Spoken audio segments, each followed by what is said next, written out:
Job, chapitre 1, versets 1 à 22. Il y avait dans le pays d'Uth un homme qui s'appelait Job. Et cet homme était intègre et droit, il craignait Dieu, et se détournait du mal. Il lui naquit 7 fils et 3 filles. Il possédait 7 000 brebis, 3 000 chameaux, 500 paires de bœufs, 500 ânesses et un très grand nombre de serviteurs. Et cet homme était le plus considérable de tous les fils de l'Orient. Ses fils allaient les uns chez les autres et donnaient tour à tour un festin. Et ils invitaient leurs 3 sœurs à manger et à boire avec eux. Et quand les jours de festin étaient passés, Job appelait et sanctifiait ses fils, puis il se levait de bon matin et offrait pour chacun d'eux un holocauste, car Job disait, peut-être mes fils ont-ils péché et ont-ils offensé Dieu dans leur cœur. C'est ainsi que Job avait coutume d'agir.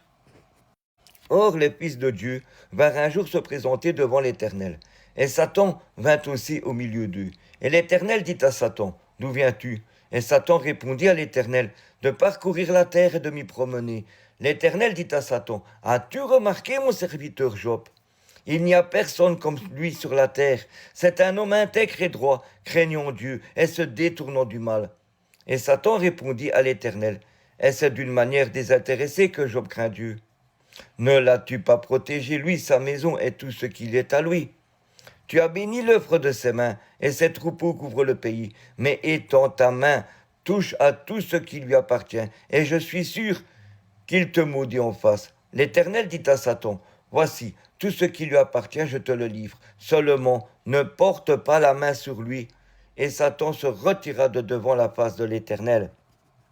Un jour, que les fils et les filles de Job mangeaient et buvaient du vin dans la maison de leur frère aîné, il arriva auprès de Job un messager qui dit, les bœufs labouraient et les ânesses pesaient à côté d'eux.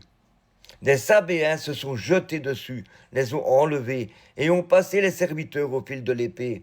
Et je me suis échappé moi seul pour t'en apporter la nouvelle. Il parlait encore, lorsqu'un autre vint et dit, le feu de Dieu est tombé du ciel, a embrassé les brebis et les serviteurs et les a consumés, et je me suis échappé moi seul pour t'en apporter la nouvelle.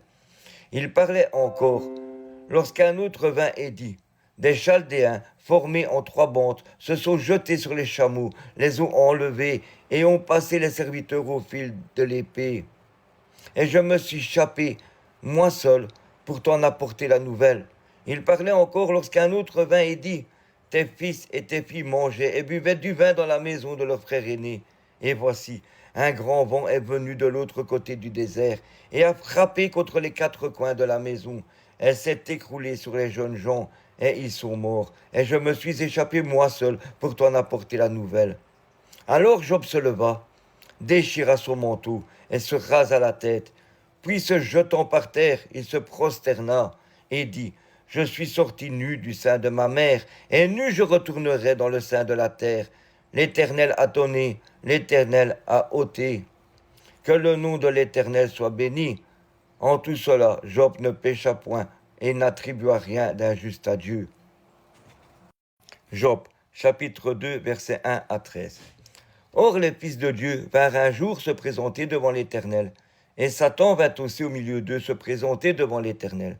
Et l'Éternel dit à Satan, d'où viens-tu? Et Satan répondit à l'Éternel, de parcourir la terre et de m'y promener.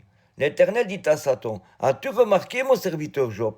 Il n'y a personne comme lui sur la terre. C'est un homme intègre et droit, craignant Dieu et se détournant du mal. Il demeure ferme dans son intégrité, et tu m'excites à le perdre sans motif. Et Satan répondit à l'Éternel, peau pour peau. Tout ce que possède un homme, il le donne pour sa vie. Mais étends ta main, touche à ses os et à sa chair, et je suis sûr qu'il te maudit en face. L'Éternel dit à Satan, voici, je te le livre, seulement épargne sa vie. Et Satan se retira de devant la face de l'Éternel. Puis il frappa Job d'un ulcère malin, depuis la plante du pied jusqu'au sommet de la tête. Et Job prit un tesson pour se gratter et s'assit sur la cendre. Sa femme lui dit, tu demeures ferme dans ton intégrité, maudis Dieu et meurs. Mais Job lui répondit, tu parles comme une femme insensée. Quoi, nous recevons de Dieu le bien, et nous ne recevrions pas aussi le mal? En tout cela, Job ne pécha point par ses lèvres. 3 amis de Job. Eliphaz de Théman, Bildad de Chouar, et Sophar de Nama apprirent tous les malheurs qui lui étaient arrivés. Ils se concertèrent et partirent de chez eux pour aller le plaindre et le consoler. Ayant de loin porté le regard sur lui, ils ne le reconnurent pas. Et ils élevèrent la voix et pleurèrent, ils déchirèrent leurs manteaux, et ils jetèrent de la poussière en l'air au-dessus de leur tête.